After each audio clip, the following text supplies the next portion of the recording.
আসসালামু আলাইকুম প্রিয় দর্শক। প্রফেসর নাজমুল হাসান কলিমুল্লাহ বেগম রোকেয়া বিশ্ববিদ্যালয়ের সাবেক উপাচার্য, তাকে আজ বৃহস্পতিবার মোহাম্মদপুরে তার নিজের যে বাসা, সেই বাসা থেকে গ্রেপ্তার করা হয়েছে। তাকে গ্রেপ্তার করা হয়েছে দুদকের একটা মামলায়। মানে উনি যখন এই বিশ্ববিদ্যালয়ে, বেগম রোকেয়া বিশ্ববিদ্যালয়ের মানে ভিসি ছিলেন, উপাচার্য ছিলেন, তখন ওনার কিছু কর্মকাণ্ডের ব্যাপারে দুর্নীতির অভিযোগ উঠেছে। সেই অভিযোগে তাকে গ্রেপ্তার করা হয়েছে। দুদকের মামলায় এরকম অনেককে গ্রেপ্তার করা হয়, আবার গ্রেপ্তার করা হয়ও না। সেগুলো নিয়ে নানা আলোচনা, কিন্তু সেরকম একটা ঘটনা নিয়ে আজকে আমি কথা বলছি। কেন আমি কথা বলছি? এই কারণে যে আজকে আমার একটা ভিডিওতে কয়েকজন দর্শক কিছু মন্তব্য করেছেন। সেই মন্তব্যগুলো আগে আপনাদের একটু আমি পড়ে শোনাই। এই মন্তব্যটা করা হয়েছে আমার অন্য মঞ্চ নামে যে আরেকটা ভিডিও চ্যানেল আছে, যেখানে আমি বিভিন্ন জনের ইন্টারভিউ প্রচার করি। সেখানে আজকে আমি মিস্টার মঞ্জুর আহমেদ চৌধুরীর ইন্টারভিউ প্রচার করছিলাম। উনি অন্য অনেক বিষয় নিয়ে কথা বলেছেন, এনসিপি নিয়ে, বর্তমান গভর্নমেন্ট নিয়ে কথা বলেছেন। তো সেইখানে সেটা লিখেছেন মিস্টার বেলাল হোসেন। তিনি লিখেছেন, অন্য মঞ্চ রেখে নিরাপদে চলে যান, এবার আপনার পালা কামাল ভাই, কলিমুল্লাহ স্যার কোট করেছে। মানে কলিমুল্লাহ সাহেব ধরা পড়েছে, অতএব আমার পালা, আমাকে অন্য মঞ্চ যে আবার ওই ভিডিওর যে ইউটিউবের যে চ্যানেলটা, সেটা রেখে আমাকে চলে যেতে বলেছে, মানে বন্ধ করে দিতে বলেছে। এখন প্রশ্ন হলো যে কলিমুল্লাহ সাহেবকে কোট করেছে, তাহলে আমার পালা কেন হবে? মানে আমার সঙ্গে কলিমুল্লাহ সাহেবের মিলটা উনি কোথায় খুঁজে পাচ্ছেন? দেখুন, আমার নামে দুদকে কোনো মামলা নেই, আমার নামে কোনো বিষয়ে কোনো মামলা নেই, কারো কোনো মামলা নেই। আমি একজন মামলাহীন ব্যক্তি, আমাকে চলে যেতে হবে কেন? এই প্রশ্নটা কিন্তু আমাকে খুব টাচ করছে। তাহলে কলিমুল্লাহ সাহেবের সঙ্গে ওনারা কোথায় মিলটা পেলেন? মিলটা এক জায়গায় পেয়েছেন, সেটা হলো কলিমুল্লাহ সাহেব বিভিন্ন টকশোতে যান এবং বিভিন্ন কথাবার্তা বলেন। আমিও বিভিন্ন টকশোতে যাই, আমিও কথাবার্তা বলি। কলিমুল্লাহ সাহেব আমার চেয়ে বেশি যান, দেশে বিদেশে। ওনার প্রচুর মানে ওনার ভক্ত টাইপের লোক আছে, জানি ওনার কথা শোনেন। এবং ওনার কথার মধ্যে অনেক সময় মানে উনি এমন কিছু কথাবার্তা বলেন যেটাকে অনেকে আক্রমণাত্মক মনে করতে পারে, অনেকে গুজবও মনে করতে পারে। কিন্তু আমি ওনার সঙ্গে আলাপ করে দেখেছি, উনিও আমাকে বলেছেন যে আমার কাছে মানে ইনফরমেশন নাই, ডকুমেন্ট ছাড়া আমি কোনো কথা বলি না। এটা ওনার ভাষ্য। উনি কিন্তু আমার এই অন্য মঞ্চ চ্যানেলে উনি আসতেন, বহুবার এসেছেন। যখন ওনার বিরুদ্ধে জুন মাসে এই দুদকের মামলাটা হয়, তখন কিন্তু আমি ওনার একটা ইন্টারভিউ করেছিলাম। এবং এই দুদকের মামলা যে অভিযোগ ওনার বিরুদ্ধে আছে, এবং এই মামলার বাইরেও যে অভিযোগ ওনার বিরুদ্ধে আমারও ছিল, আমি সে সমস্ত সব প্রশ্ন ওনাকে করেছি। আপনারা যদি অন্য মঞ্চ চ্যানেলে যান তাহলে সেটা দেখতে পারবেন, ওইটা এখনো আছে। তো ওখানে আমি অনেক প্রশ্ন উনি করেছি, উনি ওনার মতো করে জবাব দিয়েছেন। আমাদের প্রশ্নের জবাব উনি কি দিয়েছেন, সেগুলো গ্রহণযোগ্য কিনা এটা দর্শকরা বলতে পারবে, ওটা নিয়ে আমার কোনো বক্তব্য নাই। কাজে উনি আমার চ্যানেলে বেশ অনেকবার এসেছেন, প্রায় 10-15 দিন পর পরে একবার করে আসতেন। ওনাগুলি প্রচার করতাম, আমি দেখতাম দর্শকরা ওনাকে বেশ পছন্দও করেন। এখন কেন পছন্দ করেন তা তো আমি বলতে পারবো না, হয়তো দর্শক যেভাবে ভাবেন সে ভাবনার সঙ্গে ওনার বক্তব্য মিলে যায়, হয়তো এই জন্যও করেন, সেটাও হতে পারে। ওটা নিয়ে আমার কোনো বক্তব্য নেই। আবার দেখেন, আরেকটা কথা বলি, এই ঘটনার প্রেক্ষিতে আরেকজন লোক, উনি একজন সাংবাদিক, উনি আপনার এনটিভির একজন মানে বার্তা সম্পাদক মিস্টার মুস্তফা খন্দকার। উনি একটা কমেন্ট করেছেন, ওনার ফেসবুকে একটা স্ট্যাটাস দিয়েছেন, পোস্ট দিয়েছেন।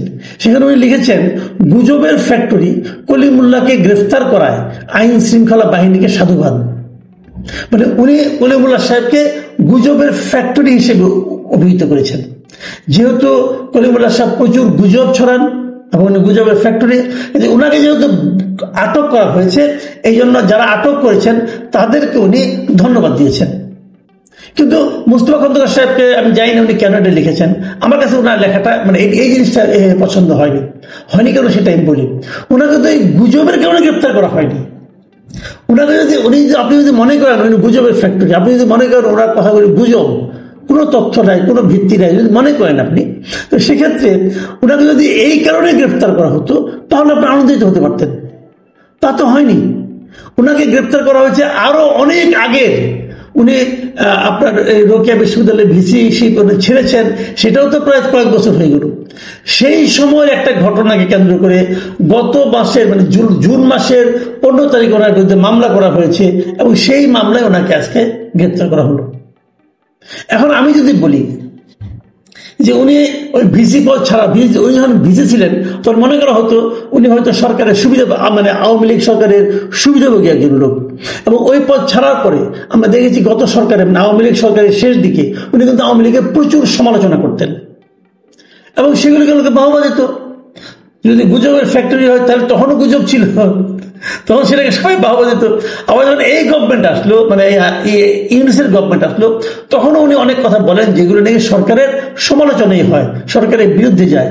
আমি বুঝতে পেরেছি মুস্তফা খন্দকার এগুলো তো গুজব মনে করছেন, সমস্যা নেই, মনে করতে পারেন, ওনার যদি তথ্য থাকে মনে করতেই পারেন, কিন্তু ওনাকে তো এই কারণে গ্রেপ্তার করা হয় নাই, ওনাকে আগের একটা মামলা দেখায় গ্রেপ্তার করা হয়েছে।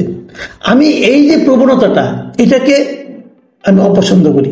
ধরেন আমি একজন লোক, সে আমার বাড়ি থেকে কিছু একটা চুরি করেছে, হয়তো আমার বাড়ি থেকে মুরগি চুরি করেছে, ধরা যাক মুরগি চুরি করেছে, সে রাস্তায় হাঁটতে যেয়ে, তাকে আমি বিচার করছি না কিছুই না, রাস্তায় হাঁটতে যেয়ে সে হোঁচট খেয়ে পড়ে গেল, পড়ে যেয়ে তার হাত ভেঙে গেল, আমি তাকে হাততালি দেবো? দেবো না তো, দেবো না। এই কারণে আমি খুশি হতাম যদি সে তার এই মুরগি চুরির জন্য সে সাজা পেত। তো বিষয়টা এভাবে দেখলে আমি মনে করি ভালো হয়, কারণ ব্যক্তিগত পর্যায়ে সম্পর্কটাকে নিয়ে যাওয়া ঠিক না। যাও, ওনাকে গ্রেপ্তার করা হয়েছে। দুদকের মামলায় কি এটি প্রথম গ্রেপ্তার হলো কেউ? না, তাও না। দুদকের মামলায় অনেকে গ্রেপ্তার হন। যারা প্রকৃত অপরাধী, যাদের বিরুদ্ধে বড় বড় অপরাধ, সবাইকে গ্রেপ্তার হন না? তাও হন না, সেটাও হন না। আচ্ছা, দুদকের মামলায় তো কয়েকদিন আগে তো আপনার এই যে আসিফ মাহমুদ সজীব ভুঁইয়ার APS এর বিরুদ্ধে তো অনেক টাকা দুদকের মামলা হয়েছে, প্রায় 300 কোটি টাকার মতো তার বিরুদ্ধে তসরুপ অভিযোগ হয়েছে। গ্রেপ্তার হয়েছেন মুয়াজ্জেম? গ্রেপ্তার হয়েছেন নাকি? হন নাই তো। আবার স্বাস্থ্য মন্ত্রণালয়ের তার যে ব্যক্তিগত কর্মকর্তা পিও মোহাম্মদ তুহিন ফারাবি এবং বর্তমান যে পিও আছে মাহমুদুল হাসান, এদের বিরুদ্ধে তো দুদকের মামলা হয়েছে। গ্রেপ্তার হয়েছে কেউ? হয়নি তো। তাদের দুর্নীতির মামলার অর্থের পরিমাণ কত? সত্য হতে পারে, মিথ্যা হতে পারে, অভিযোগ হতে পারে, সবই হতে পারে ভাই, কিন্তু ঘটনা তো ঘটেছে। এইটাও তো কলিমুল্লাহ সাহেবের ঘটনা তো সত্য মিথ্যা অনেক কিছু হতে পারে। দেখা যাক মামলায় কি হয়। কাজে মামলা হলেই সবাই গ্রেপ্তার হয় তা না। এইখানে হলো আতঙ্কের বিষয়টা, যে দুদককে কি তাহলে রাজনৈতিক মানে হাতিয়ার হিসেবে ব্যবহার করা হচ্ছে, যেটাকে আগের গভর্নমেন্ট করতো। আগের গভর্নমেন্ট দেখতো যারা তার বিরোধী, যারা তার সমালোচনা করে, তাদের ধরে ধরে গ্রেপ্তার করতো দুদকের মাধ্যমে, পুরনো একটা মামলা দেওয়া। এই সরকারও কি সেই পথে হাঁটছে? যদি সেটা হয় তাহলে সেটা হবে সবচেয়ে বেদনাদায়ক। কারণ এই সরকার তো হাসিনার সরকার না। এই সরকার হাসিনা সরকারকে অনুসরণ করবে, তাদের প্রধানকে অনুসরণ করবে, এটাও তো আমি চাই না। যদি কলিমুল্লাহ সাহেব গুজব রটনা করে থাকে, তাহলে সেটা কোনটা গুজব সেটা আইডেন্টিফাই করে সেই ব্যাপারে মিথ্যা তথ্য দেওয়ার অপরাধে তার বিরুদ্ধে মামলা করা হোক। তা না করে এটা কেন করা হচ্ছে? সাধারণ মানুষ কিন্তু এটাকে ওভাবেই দিবে। এই ব্যাপারে কি সরকার সচেতন আছেন? আমার মনে হয় থাকা উচিত। না হলে এগুলো পরবর্তী সময় কিন্তু থেকে যাবে। এই উদাহরণগুলো, এগুলো কোনো ভালো উদাহরণ নয়। প্রিয় দর্শক, এখন এ পর্যন্তই।